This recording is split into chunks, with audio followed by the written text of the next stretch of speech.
មរតកជោដែលការប្រកួតធ្វើឡើងនៅសប្តាហ៍ទី19យើងឃើញថា9គ្រាប់កើតឡើងនៅក្នុងការប្រកួតថ្ងៃនេះឱកាសដំបូងកន្លែងនេះពីការទាត់របស់វីរៈតារាមកហើយក៏វិសនឹងមានគ្រាប់បាល់កើតឡើងទៅហើយប៉ុន្តែក៏ជះបាល់ចេញទៅខាងក្រៅរបស់អ៊ុំស្រីរតលើកកោងចូលមកខាងក្នុងពីខនណូស៊ីលបាទអាស៊ីពីប៉ាទ្រីករ៉បសុនក៏តែតបញ្ចូលទីបានយ៉ាងល្អរបស់សារ៉េតគ្រីយ៉ាបាទមួយគ្រាប់កាត់ឡើងនៅនាទីទី5ពីការតែតបញ្ចូលទីបានយ៉ាងល្អរបស់សារ៉េតគ្រីយ៉ាខ្សែការពាររបស់ប្រខាន់រីស្វាយរៀងអាស៊ីបានយ៉ាងស្អាតតែម្ដងការលេងសេតភីសរបស់ប្រខាន់រីស្វាយរៀងបាទ1-0ឱកាសទៅកន្លែងនេះបាទជាថ្មីពីការលើករបស់ខនណូស៊ីលក៏តែតពីអូដាវរ៉ាហើយក៏តែតបញ្ចូលទីរបស់ហ្វារីហាំមិនទីបាទខ្សែការពារសញ្ជាតិម៉ារ៉ុកបាទកន្លែងនេះតែតអាស៊ីបាទពីតាកាស៊ីអូដាវរ៉ាហើយក៏តែតបញ្ចប់ទីបានយ៉ាងល្អរបស់ហ្វារីហាំមិនទីដូចជាគ្រាប់បាល់ទី1ដូចគ្នាបាល់ជ្រុងកន្លែងនេះបាទគ្រាប់បាល់ទី3ក៏កើតឡើងបាទយើងឃើញថាតែតបាទគឺចូលទីខ្លួនឯងរបស់អឹមវិនុនបាទយើងឃើញថាគ្រាប់បាល់3គ្រាប់ដំបូងរបស់ប្រខាន់រីស្វាយរៀងបាទសិតសឹងតែចេញពីបាល់ជ្រុងទាំង3គ្រាប់តែម្ដងឱកាសខ្លះនេះបាទប៉ាទ្រីករ៉បសុនរកបានគ្រាប់បាល់នៅចុងវគ្គទី1ទៅហើយគ្រាប់បាល់ទី4ក៏កើតឡើងបាទពីការទាត់បញ្ចូលទីបានល្អរបស់ប៉ាទ្រីករ៉បសុន4-0ការរត់មកក្រោយបាទទូមុគីហើយក៏ទាត់ស្ដាំបញ្ចប់ទីបានយ៉ាងស្អាតតែម្ដងបាទយើងមើលប្លង់កន្លែងនេះបាទ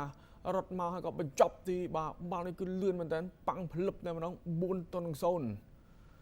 បាទប៉ាទ្រីករ៉បសុនបញ្ចប់ការប្រកួតវគ្គទី1យើងឃើញលទ្ធផលប្រខាន់រីស្វាយរៀងនាំមុខកងយុទ្ធពលខេមរៈហូមិន4-0ចូលដល់វគ្គទី2យើងឃើញថាកងយុទ្ធពលខេមរៈហូមិនមានការផ្លាស់ប្ដូរកីឡាករ2រូបបន្ថែមបាទធ្វើឲ្យស្ថានភាពនៅលើទីលានផ្លាស់ប្ដូរមែនតើរហូតតែយើងឃើញថារកបាន3គ្រាប់បាទកើតឡើងឱកាសកន្លែងនេះបាទស្រេងសុគាបង្វិលបានល្អហើយក៏ទាត់ពីចម្ងាយជើងឆ្វេងប៉ុន្តែបែរជាបាទចាប់បាល់មិនបានល្អរបស់វីរៈតារាបាទចង់ក្តោបឲ្យជាប់តែម្ដងប៉ុន្តែបាល់នេះបែរជាលោតទៅបាទចូលប្រឡោះជើងតារាបញ្ចូលទីបានយ៉ាងស្អាតតែម្ដងគ្រាប់បាល់មួយគ្រាប់កាត់ឡើងនៅនាទីទី50ដោយស្រេងសុគាបាទកីឡាករផ្លាស់ប្ដូរចូលឱកាសកន្លែងនេះបាទទេពហ្វីលីបបញ្ជូនឲ្យ Valentine វាយកែងក៏ទាត់ស្ដាំបញ្ចប់ទីបានយ៉ាងស្អាតចង្វាក់នេះគឺល្អមែនតើពីការទាត់បញ្ចប់ទីរបស់ទេពហ្វីលីបបំប៉ោងសំណាញ់ទីវីរៈតារាក្របបាល់បានយ៉ាងស្អាតតែម្ដងការលេងសង់តាំងគ្នាការអស់បាល់ឡើងរបស់ទេពហ្វីលីបរកបានក្របបាល់តាមពីក្រោយបាទ2-4កន្លែងនេះវ៉នផាឡាបាទលើកមកកោងស្អារាបមួយក្បាលរបស់ទេពហ្វីលីបនេះគឺបញ្ចប់ទីបានយ៉ាងស្អាតបំប៉ោងសំណាញ់ទីពីការតែតបានយ៉ាងល្អវីរៈតារាមិនអាចសង្គ្រោះបាល់នេះបានទេបាទតាមពីក្រោយគឺ3-4ពីការតែតបញ្ចូលទីបានយ៉ាងស្អាតរបស់ទេពហ្វីលីបរកបាន2គ្រាប់ម្នាក់ឯងបាទគិតត្រឹមនាទីទី65កន្លែងនេះហើយការបញ្ជូនបាល់បាទអត់បានល្អពីបុត្ររដ្ឋាមិនយល់ចិត្តគ្នាក៏ឆក់បានបាទពីខ្វំមេពេប្រាស់បញ្ចប់ទីបាទបានយ៉ាងល្អរកបានគ្រាប់បាល់ទី5ឲ្យប្រខាន់រីស្វាយរៀងនាំមុខ5-3នៅនាទីទី90យើងមើលកន្លែងនេះបាទដោះអាវសំញ៉ៃសាច់ដុំមួយបាទពីខ្វំមេពេប្រាស់កន្លែងនេះឱកាសរបស់សៀងចន្ទធា